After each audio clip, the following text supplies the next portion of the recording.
हमारा YouTube channel KP sir special math आपका हार्दिक स्वागत करता है। आज हम आपको घात एवं घातांक के बारे में जानकारी देंगे। इसके बारे में घात और घातांक के बारे में। तो देखिए, घात और घातांक से संबंधित हम ग्रुप डी मैथ लेकर आ रहे हैं आपके लिए। तो फर्स्ट क्वेश्चन हमारा आता है घात और घातांक से संबंधित ग्रुप डी का, जो कि पूछा गया है। क्वेश्चन हमारा है 5³ इंटू 5² इंटू 125, कितना 125 का स्क्वायर।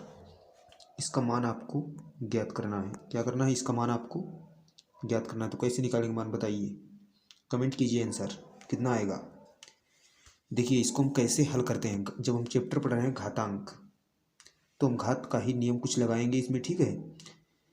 देखिए, सरल विधि से हम बताएंगे आपको कैसे आप इसको सॉल्व कर सकते हैं। तो 5 का क्यूब है, 5 का क्यूब आप ऐसे रखिए। क्या करिए? 5 का क्यूब ऐसे रखिए, इंटू 5 का स्क्वायर भी आप ऐसे रखिए, इंटू 125 को हम 5 की घात 3 लिख सकते हैं। कितनी? 5 की घात 3 लिख सकते हैं। ऊपर स्क्वायर हमारा लगा रहेगा। अरे भाई, 25 25 पंचे 125 होता है। अगर हम 5 गुणे 5 करें तो 125 ही तो होता है। कितना होता है? 125। तो इसको हम 5 की पावर 3 लिख सकते हैं। क्या लिख सकते हैं? 5 की घात 3। तो वही हमने यहाँ पर लिख दिया। अब देखिए क्या होगा। अब ये 5 की पावर 3 हम फिर से ऐसे रखते हैं, इंटू 5 का स्क्वायर इंटू यहाँ पर 5 गुणे में घाते। आपने सुना होगा कि गुणे में घाते जुड़ जाती हैं। क्या होती हैं? गुणे में घाते जुड़ जाती हैं। ये तो आपको मालूम ही होगा, ठीक है। इस बात का अभी हम प्रयोग करेंगे, ठीक है। इसको याद रखिएगा कि गुणे में घाते जुड़ जाती हैं। अब देखिए, यहाँ पर 5 का क्यूब लगा है और ऊपर होल स्क्वायर लगा है। तो इन घातों की आपस में क्या होती है? गुणा। क्या होती है? गुणा। तो 5 की घात कितनी हो जाएगी? 5 की घात कितनी हो जाएगी? 3 दूनी 6। कितनी होगी? 6। अब देखिए, मैंने आपको क्या बताया? गुणे में घाते जुड़ जाती हैं। क्या होती हैं? जुड़ जाती हैं। चलिए घाते जोड़ दीजिए। जब आधार समान हो तो गुणे में घाते जुड़ जाती हैं। ये आपको पता होना चाहिए। क्या? जब आधार समान हो तो गुणे में घाते जुड़ जाती हैं। अर्थात कितना हमारा आएगा? इसको हम ऐसे लिख सकते हैं, 5 की पावर 3 प्लस 2 और प्लस 6। तो कितना आया हमारा? 5 की पावर 3 2 5 और 6 11। 3 2 5 और 6 11। यही हमारा इसका राइट आंसर है। क्या राइट आंसर है? गुणे में घाते जुड़ती हैं। कब जुड़ती हैं? अगर आधार हमारे समान हो, ठीक है। नेक्स्ट क्वेश्चन हमारा है, देखिए नेक्स्ट क्वेश्चन हमारा है क्यूब के अंदर। किसके अंदर? क्यूब के अंदर हमको दिया गया है 27 की पावर 4, 27 की घात 4। इसका मान हमसे पूछा गया है। तो बताइए कैसे हल होगा, कैसे निकलेगा इसका मान। घनमूल के अंदर 27 लिखा है, उस पर होल पावर कितनी लगी है? हमें 4 लगाई गई है। तो देखिए, हम आपको बताते हैं कि इसको आप कैसे हल करेंगे। देखिए, जो घनमूल लगा है, जो ये घनमूल लगा है, इसका मान कितना होता है? पहले आपको ये पता होना चाहिए। इसका मान 1/3 होता है। कितना होता है? 1/3। जो घनमूल लगा होता है इसका मान 1/3 होता है। तो इसको हम ऐसे लिख सकते हैं कि नहीं लिख सकते हैं बताइए। 27 की पावर 1/3 और पूरे का हम कर देते हैं कितना? 4। जो बाहर लगा था वो हमने लगा दिया, पूरे का 4, ठीक है। अब हम इसको ऐसे लिख सकते हैं, देखिए 27 की पावर, हमने आपको बताया था ये जो घातें होती हैं इनकी आपस में गुणा हो जाती है। क्या हो जाती है? गुणा। अगर एक के ऊपर एक घात लगी है तो उनकी आपस में क्या हो जाती है? गुणा। तो जब 4 की 1 से गुणा होगी, ऊपर की ऊपर नीचे की नीचे, 4 एकन 4/3। कितना? 4/3। यानी कि 27 की पावर 4/3 आ गया। अच्छा, 27 की पावर 4/3 आ गया। हम 27 को भी तो हम तोड़ सकते हैं। कैसे तोड़ सकते हैं? 27 को हम लिख सकते हैं 3 की पावर 3। 3 3 9 3 27। अरे भाई, 3 गुणे 3 गुणे 3 कितना होता है? 27 ही तो होता है। तीन तियाँ होती हैं 27, तो इसको हम 3 की पावर 3 लिख सकते हैं। कितना लिखते हैं? 3 की पावर 3। तो हम लिख सकते हैं इसको 3 की पावर 3 और इंटू हमारी घात क्या लगी है 4/3, क्योंकि घातों की तो गुणा ही होती है।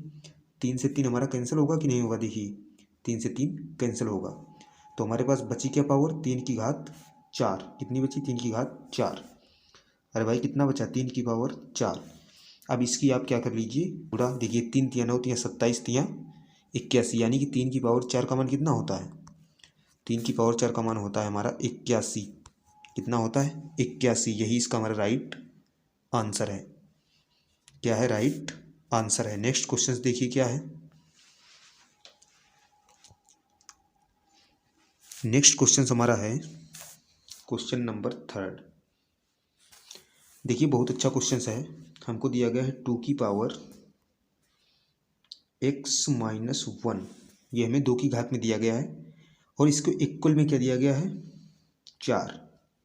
इक्वल में क्या दिया गया है? 4। तो हमसे कहा गया है x की वैल्यू फाइंड आउट कीजिए। x बराबर क्वेश्चन मार्क, x की वैल्यू हमसे पूछी है, और 2 की घात में हमको कितना दिया गया है? x-1, और इसके बराबर में हमको 4 दिया गया है। तो बताइए क्या होगी x की वैल्यू? कमेंट कीजिए। देखिए कैसे हम इसका निकालेंगे घातांक। घातांक का प्रयोग हम करते हैं। क्या घातांक का नियम है? यहाँ पर 2 की पावर x-1 है, इसको ऐसे लिख लीजिए 2 की पावर x-1 बराबर, अगर ये 4 लिखा है, अगर इस 4 को हम 2 की घात 2 लिख दें, कोई फर्क पड़ा? नहीं पड़ा। अरे भाई कोई फर्क पड़ा? नहीं पड़ा, क्योंकि 2 दूनी 4। 4 को तो हम ऐसे लिख सकते हैं 2 गुणे 2, तो हम लिख सकते हैं 4 को, और 2 गुणे 2 का मतलब है 2 की घात 2। ठीक है, तो ये हम लिख सकते हैं इस प्रकार से। अब हम जब हम लिख सकते हैं तो अब देखते हैं हम। देखिए इसका आधार और इसका आधार समान है। समान है। जब ये आधार समान है तो हम घातें भी समान होंगी। जब आधार समान है तो घातें भी घातांक में समान हो जाती हैं, यानी कि x-1 के बराबर हम रख सकते हैं 2। क्या रख सकते हैं? x-1 के बराबर हम रख सकते हैं 2। तो हमारी x बराबर कितनी वैल्यू आ गई? 2, और ये इधर माइनस का 1 है, उधर जाएगा प्लस का 1, तो x बराबर कितना आ गया? 3। अरे भाई x बराबर कितना आया?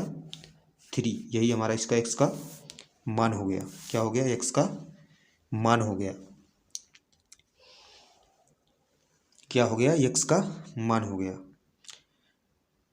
तो ये तो समझ में आ रहा होगा आपकी। जैसे यहाँ पर 2 की पावर हमको दी गई थी x-1, 4 इधर दिया था, हमने 4 को तोड़ लिया, 2 का स्क्वायर कर लिया।